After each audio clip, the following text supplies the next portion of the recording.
Olá, pessoal, tudo bem? Professor Luiz José, professor de Geografia, coordenador pedagógico do Colégio Impacto, aqui com vocês em um ambiente diferente agora, o AVA, Ambiente Virtual de Aprendizagem, para que a gente possa dar continuidade aos nossos trabalhos. Aqui, corrigindo agora um conjunto de questões, né, os exercícios contextualizados, que fazem referência ao capítulo 3, que trata da cartografia, né, as projeções e suas novas tecnologias, que é uma aula, né, a aula 3, da Geografia 1, do módulo 1, né, do nosso material. Então, a gente vai conversar hoje, nessa aula aqui, a respeito do sistema de projeções. Então, a gente vai ver as projeções técnicas, as visões de mundo, e a gente vai ver as novas tecnologias que têm sido utilizadas na cartografia para a representação da Terra. Uma vez que esse é um dos grandes dilemas que a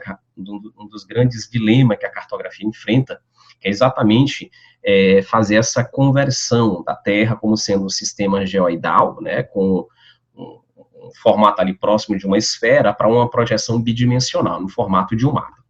Então, essa primeira questão nossa, ela é uma questão que ela vai falar aí sobre a oposição entre as visões de mundo. As visões de mundo são básicas, né? É a projeção do Mercator, que é a projeção eurocêntrica, pautada numa projeção cilíndrica.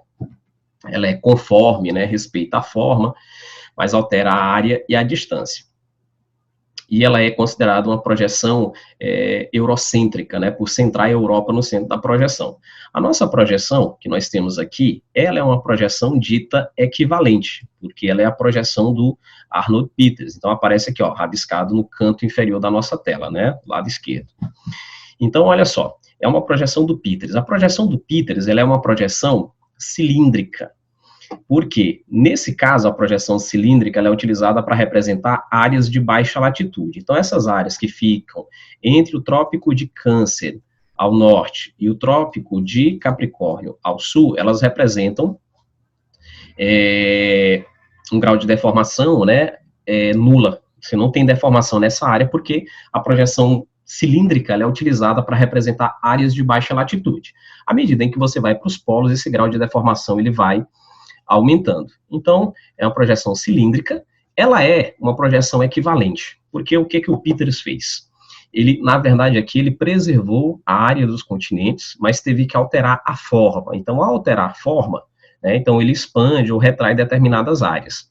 As distâncias acabam, de certa forma, também alteradas, porque quando você vai para o cálculo da escala numa projeção equivalente, você vai ver que a distância no mapa, ela não vai corresponder de forma precisa à distância real, porque há uma alteração na forma dos continentes também.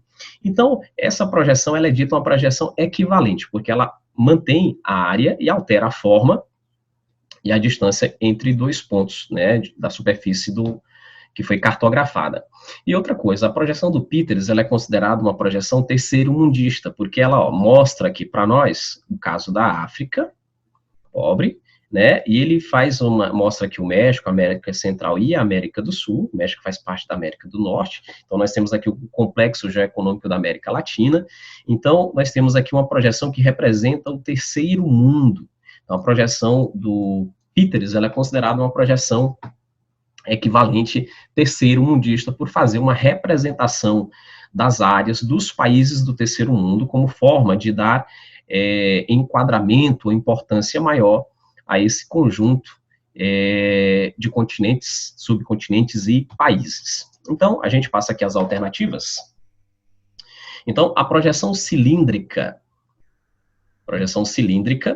conforme, né, ele fala aí, a projeção acima, analisada, a projeção do Peters, ela é que tipo de projeção? Então, letra A, cilíndrica conforme, muito útil à navegação marítima, pois não deforma os ângulos que permanecem com seus valores reais. Então, aqui já existe um erro, porque no caso da projeção conforme, é a projeção do Mercator, mas a do Peters é uma projeção equivalente. Então, a projeção equivalente, ela altera tanto a forma quanto a área, quanto as distâncias. Então, ao deformar a área, altera as distâncias, consequentemente. Então, ocorre também uma deformação dos ângulos. Então, essa questão, ela não é verdadeira. A gente elimina a questão A. Letra B, ele fala aqui na projeção plano azimutal. Como a gente viu, é uma projeção cilíndrica. que ele diz que já foi muito utilizada na geopolítica como instrumento de análise estratégica dos estados. O enunciado, ele é correto sobre a projeção plana, só que a projeção que nós temos em evidência na imagem não é a projeção plana ou azimutal, é a projeção equivalente de Peters. Letra C, ele fala que a projeção azimutal equidistante, né, essa projeção azimutal ou equidistante é a mesma projeção plana ou azimutal, porque é característica da projeção plana ser equidistante, ou seja, guarda de forma precisa as distâncias entre dois pontos, que ele diz que produz um tipo de mapa cujas distâncias e direções não são deformadas, propriedades estas muito úteis ao planejamento estratégico militar. Só que ela não faz referência à nossa imagem.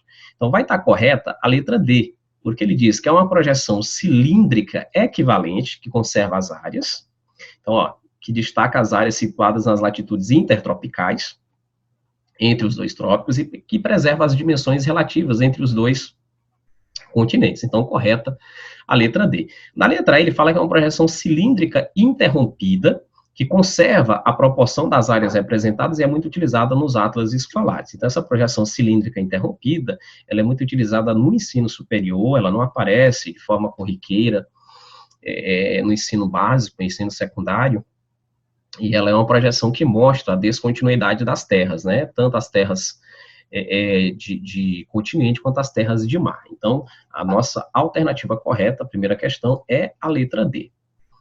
Então, deixa eu apagar aqui para a gente passar a nossa próxima questão. Então, correção aí da primeira questão, letra D.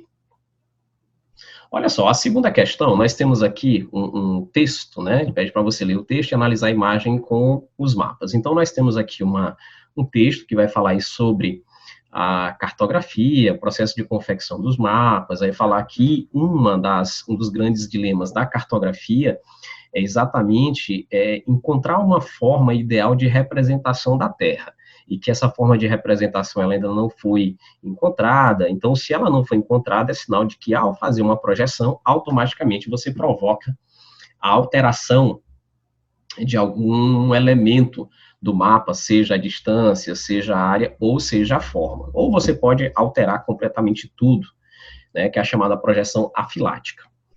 Então, olha só, nós temos aqui 3 projeções técnicas, a projeção plana ou azimutal, que é utilizada para representar áreas de alta latitude, nós temos a projeção cilíndrica, que é utilizada para representar áreas de baixa latitude, que ficam próximos à linha do Equador, na zona intertropical do globo, e a projeção cônica, que é utilizada para representar áreas de média latitude. A gente percebe que em cada uma dessas projeções, o sistema de paralelos e meridianos, ele é projetado de uma forma bastante diferenciada, e é importante que a gente faça esse reconhecimento. Então, né, a gente apaga aqui para a gente poder passar a análise das alternativas. Então, olha só, uma vantagem que a projeção plana, olha só, ele já está indicando aqui, ó, que a projeção plana apresenta sobre outras para a navegação é representada pela propriedade da. Bom, então o que a gente vai precisar saber aqui a respeito desse sistema de projeção? Projeção plana, chamada também de projeção azimutal. A gente sabe que a projeção plana ou azimutal é um tipo de projeção utilizada para representar áreas de alta latitude. E aí, essa alta latitude, ela vai me possibilitar, por exemplo, a representação da área com a condição de equidistância, ou seja, vai haver uma preservação dos ângulos de uma forma tal que o cálculo correto das distâncias entre dois pontos dessa área que ficou na alta latitude vai ser exato, mas a forma e a área, elas podem sofrer um processo de deformação. Então, a projeção plana ou azimutal, ela apresenta como vantagem o seguinte aspecto. Então, vamos lá para as alternativas. Então, letra A, ele fala da conformidade. A projeção conforme é a projeção que mantém a forma. E a gente percebe aqui que ela não se enquadra nesse quesito, já que mantém a forma dos continentes. Quem tem essa condição aqui é a projeção do Mercator, projeção conforme. A equivalência, já que preserva a área do espaço mapeado, aqui é a condição da projeção do Peters. E as duas, elas se enquadram no critério técnico da projeção cilíndrica. A esfericidade é o formato da Terra, né, como nós pensamos, embora na realidade a Terra ela não tenha um formato esférico, porque Ao girar em torno do próprio eixo, no movimento de rotação, ela apresenta um achatamento nos polos e um dimensionamento maior na linha do Equador. Ela é, na verdade, a Terra um geóide. Então, pois permite uma melhor noção da forma da Terra. Então, a Terra não é esférica. Então, sobra para nós aqui a letra D. A maior característica da projeção plana ou azimutal, que é uma projeção utilizada para representar áreas de alta latitude, é a equidistância, é a conservação da distância entre dois pontos, pois ela possibilita o cálculo preciso do intervalo entre dois pontos. Então, quando você faz o cálculo da escala dentro dessa projeção, a distância entre dois pontos aparece de forma correta. Portanto, letra B, a nossa segunda questão. Bom, a terceira questão, ele vai ainda enfatizar aqui as projeções. Então, novamente, nós temos aqui a projeção cilíndrica, utilizada para representar áreas de baixa latitude, a projeção plana ou azimutal, utilizada para representar áreas de alta latitude, e a projeção cônica, que é utilizada para representar áreas de média latitude. E aqui embaixo nós temos a disposição do globo terrestre a partir de cada sistema de projeção. Então, a forma como os paralelos e os meridianos eles se dispõem, eles caracterizam essa projeção. Então, aqui no A, a gente percebe os paralelos e os meridianos se cruzando, formando os ângulos retos de 90 graus. Na projeção plana ou azimutal, nós temos aqui, né, os paralelos dispostos de uma outra forma, assim também como na projeção cônica. Então, olha só, a gente vai passar aqui, então, ao desenho seguinte, para a gente fazer a análise da questão. Então, deixa eu apagar isso aqui novamente. Então, a gente vai fazer a leitura aqui da questão, tá certo? Então, olha só. A representação de uma esfera em um plano estabelece um desafio técnico reservado a partir de distintas formas de projeção, cada uma delas adequada a um objetivo. Então, a utilização de cada uma dessas formas de projeção, ela depende muito da minha necessidade. Se eu quero representar uma área de baixa latitude, eu utilizo a projeção cilíndrica. Média, projeção cônica. Se eu quero representar a Terra, né, em área de alta latitude, eu vou utilizar a projeção plana ou azimutal. Então, faça a correspondência entre cada um dos mapas e sua correta projeção. Então, olha só, no caso da imagem anterior, a gente tem aí a análise de 3 sistemas de correção, de projeção, perdão.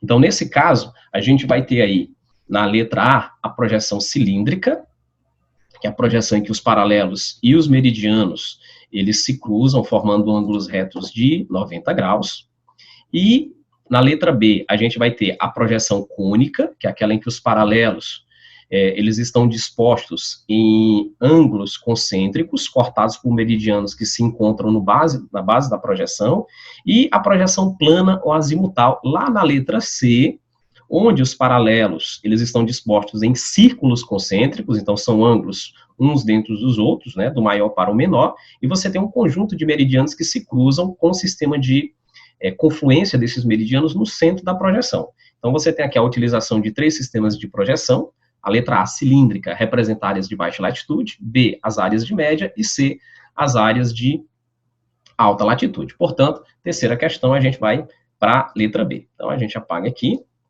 para a gente poder passar a nossa próxima questão. Então, olha só, aqui a gente tem uma questão clássica da cartografia, que é uma questão que envolve aí a comparação entre 2 sistemas de projeção. Essa questão ela é muito boa de se fazer. Então, ó, a projeção cilíndrica é de Peters. A primeira coisa que a gente vai pegar aqui é o que existe de semelhante entre elas. As 2 projeções, elas são cilíndricas. Elas foram desenhadas a partir de um cilindro, então elas dispõem paralelos e meridianos retos que se cruzam formando ângulos retos de 90 graus. Então, se elas têm essa característica, elas vão apresentar também a condição de que a área representada na projeção é uma área de baixa latitude, para reforçar que essas áreas foram representadas com fidelidade. A partir das áreas de média e alta latitude, né, tudo isso se altera. Então, é a primeira condição. Bom, agora a gente vem para as diferenças. A projeção do Mercator, ela é uma projeção conforme, porque ela respeita a forma e altera as outras características da projeção. E ela é uma projeção também primeiro-mundista, porque representa o primeiro mundo. É considerada também eurocêntrica, por dar grande importância aos países que ficam nessa área do globo. A projeção do Peters, ela já vai ter como característica a equivalência, porque ele vai conservar a área, né, e vai alterar a forma e a distância, e a projeção do Peters, ela é também uma projeção terceiro-mundista, porque ela dá ênfase aos países pobres do globo, né, dando um maior dimensionamento aí à África, ao continente africano e aos países que ficam na América Latina. Portanto, a gente passa aqui para a próxima questão, aliás, para a próxima página. Então, olha só, a gente vai aqui apagar, tá certo, as letrinhas que a gente deixou aqui, para a gente fazer a análise da questão. Então, olha só.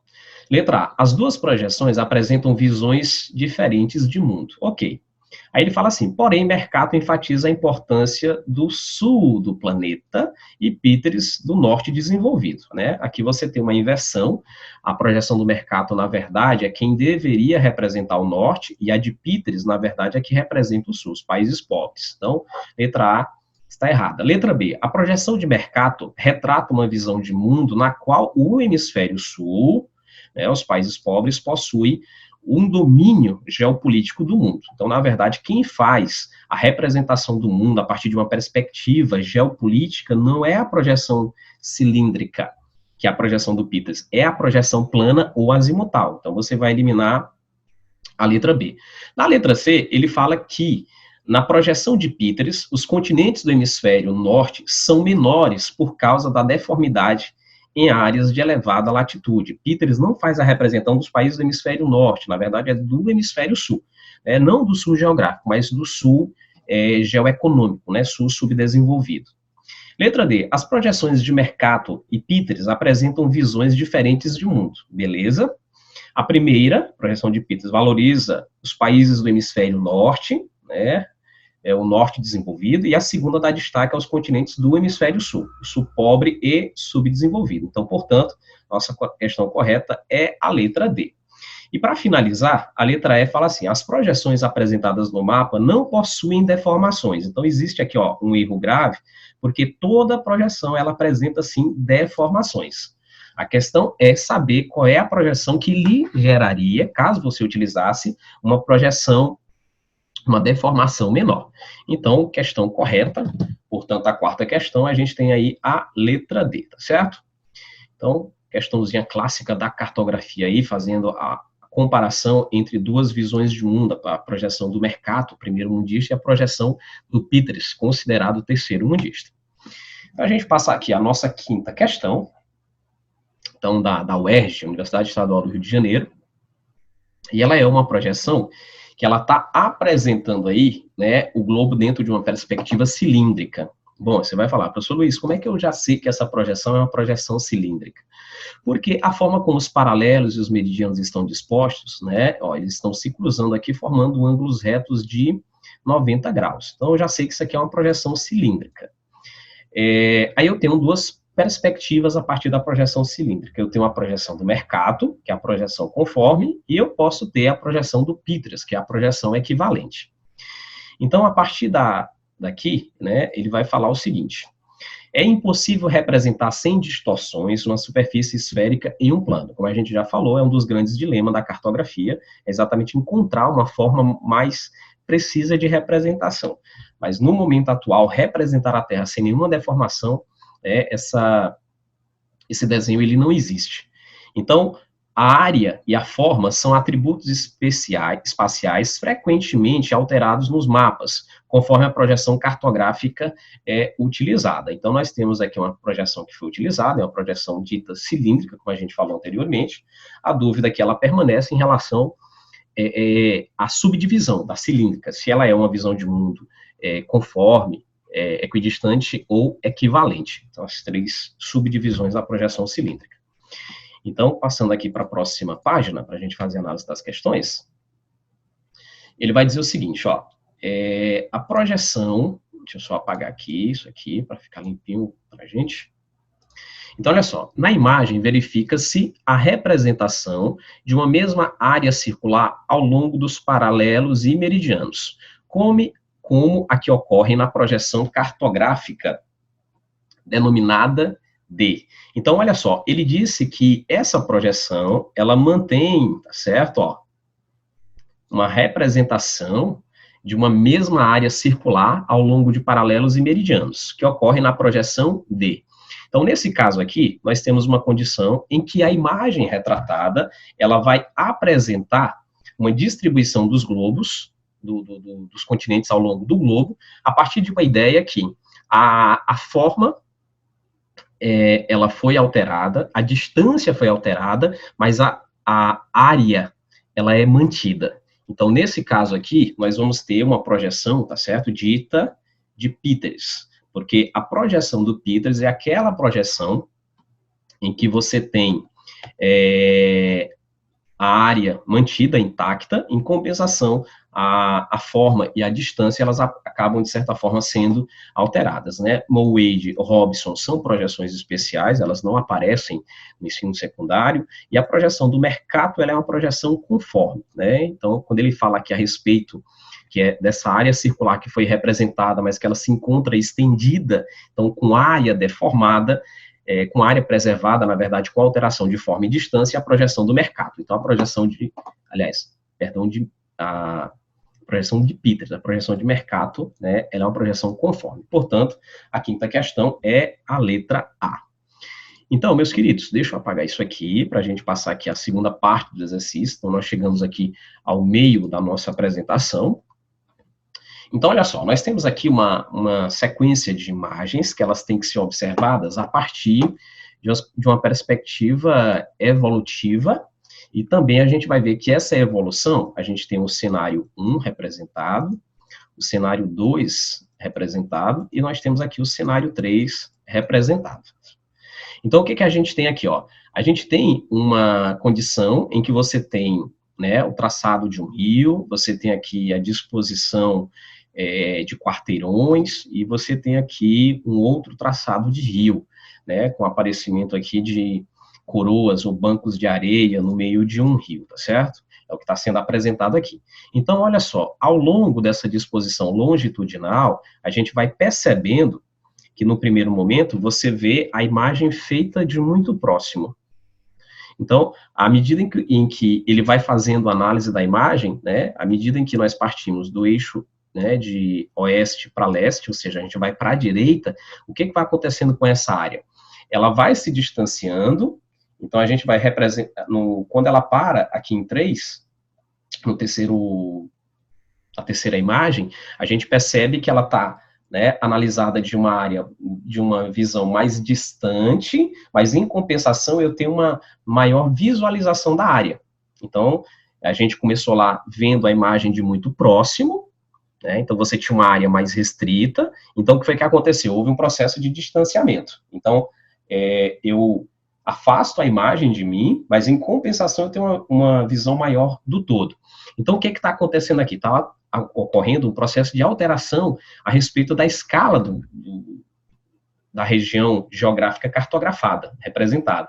Então, na primeira, nós teríamos aí uma escala grande, representando uma área pequena com grande nível de detalhamento. Então, o que foi que aconteceu com o passar dos quadros? Né? Essa distância ela foi sendo aumentada, exatamente culminando ali em uma condição que você tem ali uma escala pequena, que representa uma grande área, mas com um nível de detalhamento muito baixo. Na questão, no quadrinho 2 também, nós temos a mesma condição. Então, nós temos aqui, ó, quarteirões, né, tá no plural, a gente está vendo muitos quarteirões. À medida em que você vai para leste, né, olha só, o número de quarteirões, ele vai diminuindo. Então, aqui eu tenho uma condição em que, né, a área, ela foi vista de mais distante exatamente para me ter uma visão melhor do todo. A mesma condição, ela acontece aqui, ó, com o 3. Então, nós temos aqui um rio, que apresenta aqui a formação de bancos ou coroas de areia. Então, o que foi que aconteceu aqui? Houve um processo de perda do detalhamento do desenho, exatamente porque você tentou criar uma área de projeção maior, mas, em compensação, ao expandir essa área de projeção, você reduziu o nível de detalhamento do desenho. Então, essa questão, ela passa por essa ideia da escala que foi utilizada na representação do desenho. Então, inicialmente você tinha uma escala grande representando uma área pequena com grande nível de detalhamento, e você passa lá no último quadrinho para uma imagem onde a escala é pequena, representando uma área grande com um pequeno nível de detalhamento. Então, a sexta questão, ela faz esse reforço aí. Então, olha só, deixa eu só apagar direitinho aqui. Então, na letra A, ele já diz o seguinte, aliás, o enunciado, um fator importante nesse processo de generalização ou de representação cartográfica é, olha só, na letra A ele fala que a orientação, pois os elementos do mapa devem se manter proporcionalmente distantes entre si. A orientação é um dos elementos da cartografia, representada pela rosa dos ventos ou por qualquer indicação nesse sentido. Mas, embora seja um elemento cartográfico, um dos elementos da cartografia, um dos elementos que formam o mapa, mas não é a orientação que ele está fazendo referência. A imagem, os desenhos ali, eles fizeram referência à questão da escala que é utilizada para representar o mapa, em diferentes tamanhos e níveis de detalhamento. Letra B, ele fala que a topografia é o terreno, é o relevo, é a forma como isso está sendo representado. Basicamente, quem faz representação de relevo é perfil topográfico, é curva de nível, o próprio bloco diagrama também, que são sistemas de representação da Terra que vão fazer essa apresentação. Pois a precisão da análise das informações depende de relevos pouco acidentados. Então, independentemente do grau de relevo, se é acidentado ou não, se ele é suave ou não, isso vai ser evidenciado por um perfil topográfico. Então, não é a topografia que vai fazer referência aos 3 desenhos que a gente está analisando aqui.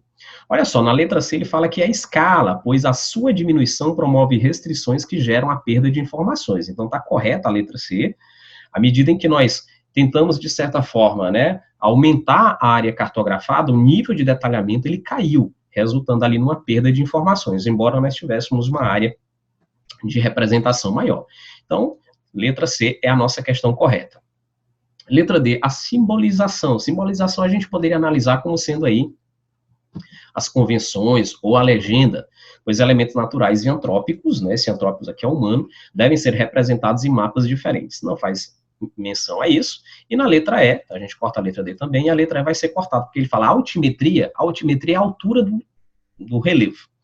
Então, a altimetria ela pode ser positiva quando o relevo está acima do nível do mar, chamado de relevo altimétrico, ou relevo negativo, quando esse relevo está localizado abaixo do nível do mar, como é o caso das depressões relativas, que é o chamado relevo batimétrico.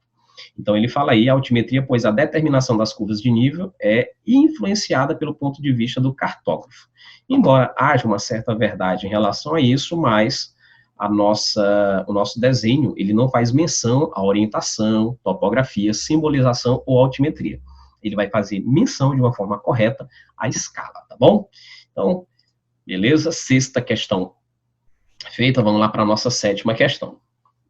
Olha só, uma empresa anunciou que a partir de 2008, celulares deverão ter um GPS. Essa informação, que lá datada de 2007, embora a questão ela seja recente, ela seja nova, mas a informação ela é um pouquinho antiga, Então ele diz o seguinte, que uma empresa anunciou que a partir de 2018, celulares deverão ter um GPS, um sistema de posicionamento global, com precisão de até 30 centímetros.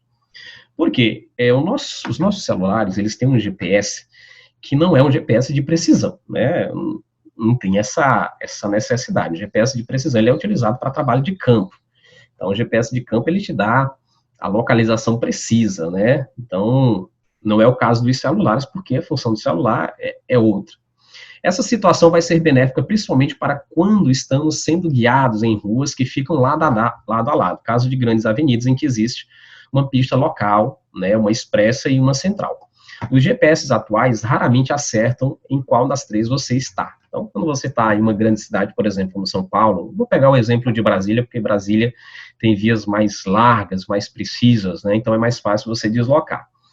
Em um GPS, como as vias ali, elas estão lado a lado, numa mesma rodovia, o GPS ele não faz o reconhecimento e ele não sinaliza o aparecimento de 3 ou mais vias. Para o GPS, só ocorre uma via. Só que quando você está transitando por uma cidade como Brasília, você reconhece visualmente a existência de 3 vias com velocidades diferentes. Então, nós temos aqui uma situação em que, a partir de 2018, os celulares passaram a fazer esse reconhecimento. Então, é possível, inclusive, numa cidade como Brasília, utilizando o GPS como mencionado, fazer esse tipo de reconhecimento, porque os GPS passaram a ter uma maior precisão, né, pelo menos como fala aqui a questão. Então, olha só, o GPS, o funcionamento do GPS é possível devido ao emprego de. Então, a gente tem que levar em consideração que o GPS, ele é um sistema de posicionamento global, que ele nos informa coordenadas geográficas de uma forma precisa, nos enviando informações de latitude e de longitude de uma forma bastante precisa. Então, a partir de 2018, essa localização ficou ainda mais precisa exatamente por conta do rigor que esses sistemas passaram a utilizar a partir desse momento. Então, o funcionamento de um GPS é devido ao emprego dele. O GPS, né, é a informação aqui na palma da tua mão. Só que essa informação ela está vindo de fora da Terra, porque em torno do globo terrestre nós temos ali um conjunto de satélites gravitando, orbitando, captando informações. Então, a todo momento, ele dá atualização da localização de um ponto qualquer da superfície da Terra, e no caso do GPS, como é móvel, ele vai informar. Então, o sistema de GPS, sistema de posicionamento global, ele é remoto, né? Ocorre ali uma movimentação. E ele parte da ideia também que essa informação ela é obtida de fora da Terra através de um conjunto de satélites. Então, ele fala, letra A, devido aos sensores de aerofotogrametria. A aerofotogrametria, simplificando, é a fotografia aérea, que é a fotografia que era retirada do alto, né, a partir de um helicóptero ou então de um avião. Era um sistema utilizado antes do GPS ser criado. Satélites naturais de precisão, satélites naturais são corpos celestes como a Lua, por exemplo, né? Você não pode utilizar esse sistema de satélite natural para obter precisão, porque não é função dele. Letra C, radares de sensoriamento remoto, ou seja, o radar, ele calcula, na verdade, velocidade. Letra D, nós temos os satélites globais de localização. Então, portanto, é a letra D, são os satélites que nos informam de forma precisa essa localização.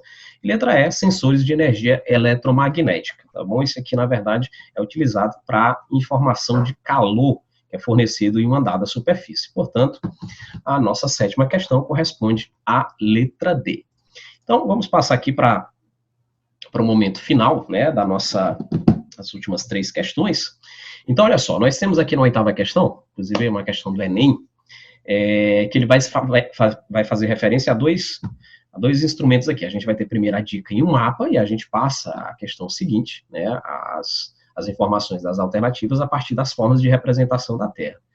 Então, ele diz assim, a anamórfose é a transformação cartográfica espacial em que a forma dos objetos é distorcida, de forma a realçar o tema. A área das unidades especiais às quais o tema se refere é alterada de forma proporcional ao respectivo valor. Então, a anamórfose é uma espécie de cartograma, e aí ele faz uso, né, de um dado, e aí esse dado, quando um país ele apresenta riqueza nesse dado, né, o país apresenta-se superdimensionado, quem é pobre no dado não aparece ou aparece completamente deformado. Então, a anamórfose é um sistema de projeção muito utilizado, inclusive pelo IBGE, para representar dados geoeconômicos, mas dados naturais também podem ser utilizados, de uma forma tal que ela deforma, né, ela altera completamente a disposição de um determinado mapa. Então, a técnica da anamórfose a técnica descrita, ela foi aplicada na seguinte forma de representação do espaço. Então, vamos lá. Olha só, essa primeira forma aqui de representação, né, ela não corresponde, né, ao que o texto falou, que é uma anamórfose. Aqui, na verdade, nós temos uma maquete. A maquete, ela é uma representação da realidade, né, que faz um recorte espacial, e você tem uma perspectiva tridimensional, vocês têm as 3 dimensões sendo apresentadas. Então, não é um caso de anamórfose a letra A, porque na letra A nós temos aí a maquete sendo utilizada para representar uma dada realidade. Bom, na letra B, nós temos aqui, na verdade, um sistema de curvas de nível na base, sendo utilizada para representação de um perfil topográfico. Então, letra B também a gente elimina, porque nós temos aqui sistemas de curva de nível, para se chegar a um perfil topográfico, embora seja uma técnica correta, mas não é a utilizada pela anamórfose. Olha só, letra C, o que está sendo evidenciado aqui, ó? Nós apresentamos aqui dentro da América um país, né, então os Estados Unidos, representado aqui com um dado maior. Então, não é que o país tem esse formato, na verdade, eles estão analisando um determinado dado, e dentro do continente americano, os Estados Unidos foi que apresentou maior riqueza nesse dado, então ele apresenta superdimensionado.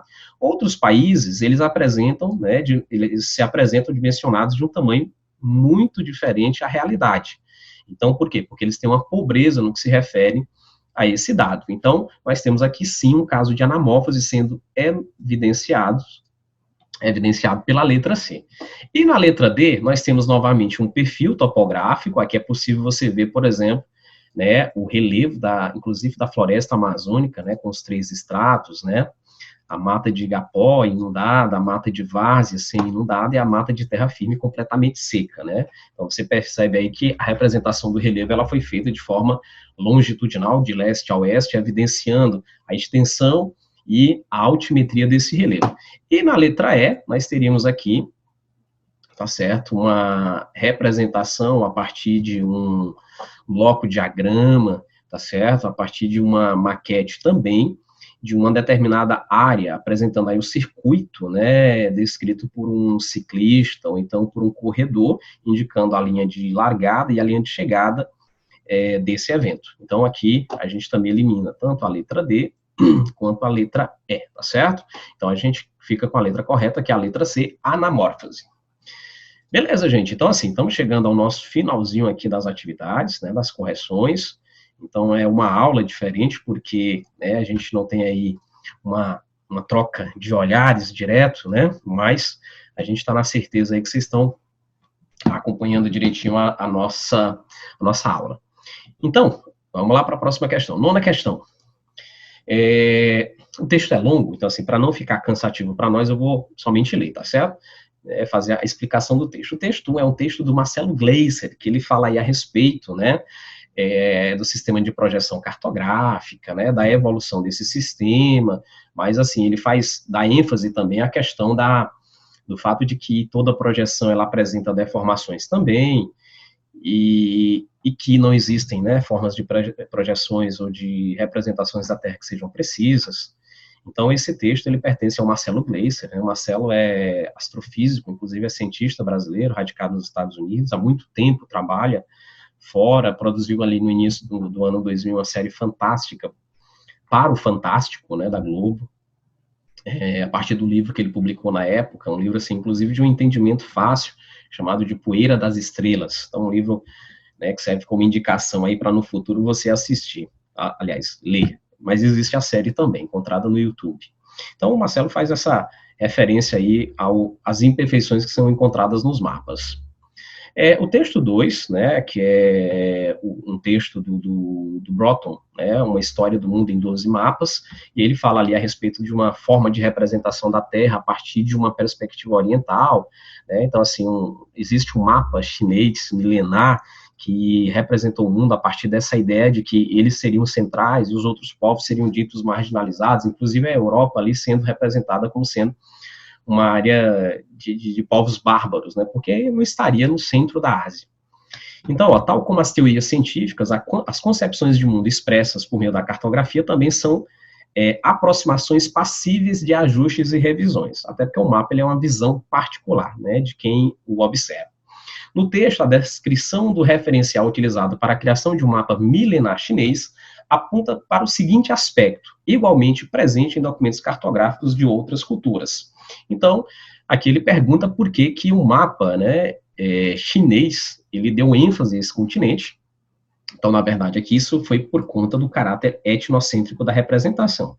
Ou seja, eles partiram da ideia de que os chineses, né, como sociedade milenares, estariam no centro da projeção, porque são povos antigos, que têm uma cultura própria, não sofreram um processo de miscigenação, o conhecimento, o contato do Ocidente com o Oriente se deu muito tardiamente, e ainda assim de uma forma bastante hostil, não foi nada amigável, somente a partir do século XIX é que começou um comércio ali mais fluido entre essas duas áreas do globo, mas durante muito tempo a China se fechou até porque ela dizia que não tinha nada a aprender com o Ocidente. Então, correta, a nona questão é a letra D. Ele não fala de atraso técnico da elaboração, ele não fala de fundamento místico da orientação, até porque ele enfatiza que é o segundo texto, ou seja, o texto do Marcelo Gleiser acabou ficando dispensado, né? Ele também não fala de interesse econômico, né,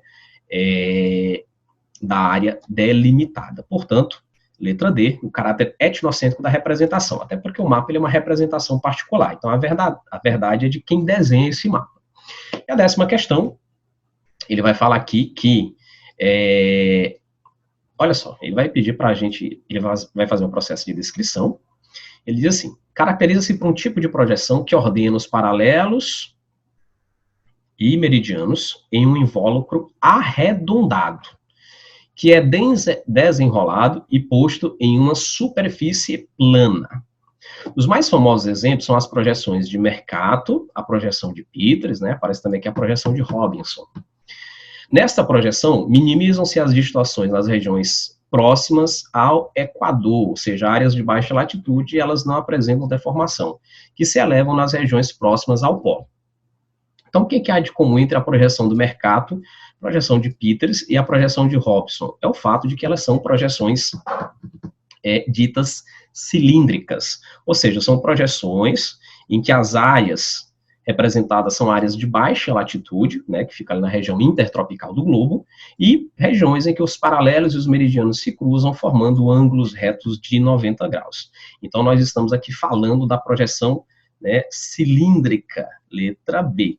A projeção cônica, né, ela é utilizada para representar áreas de média latitude, a projeção plano-azimutal, áreas de alta latitude, projeção equatorial e projeção circular são nomes inventados, não existem essas projeções. Então, gente, passando aqui para agradecê-los, tá certo? Muito obrigado pela atenção de vocês, muito obrigado também pela disposição, é uma forma de educação, né, de aula diferente, à distância, mas com a mesma alegria, com a mesma sentimento de trabalho, né, que no aspecto físico. Então, a gente deseja a vocês aí bons estudos, tá certo? Cuidem-se, que Deus nos abençoe, e até a próxima aula, tá certo? Então, muito obrigado.